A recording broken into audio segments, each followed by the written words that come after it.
Hi guys, मी इथे आले जंगलात. बघा, इथे खूप सारी गवत आहेत. मी इथे बसली आहे. घर तुम्हाला तिथे दिसतच असेल. आणि वर बघा किती छान आहे इथे सगळं. आम्ही राहत आहोत सद्गुरुनगरमध्ये. तर तुम्हाला पिंपळवंडी स्टँड किंवा सद्गुरुनगर माहितीच असेल.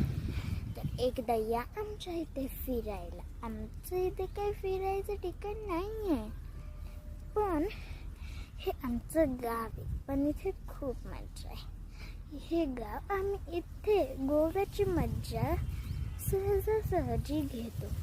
मला गोव्याला जायची गरजही पडत नाही. आम्ही सगळ्या मज्जा इथेच घेतो. तुम्ही म्हणत असाल की देव कशी करणार, पण मी देवांची गोष्ट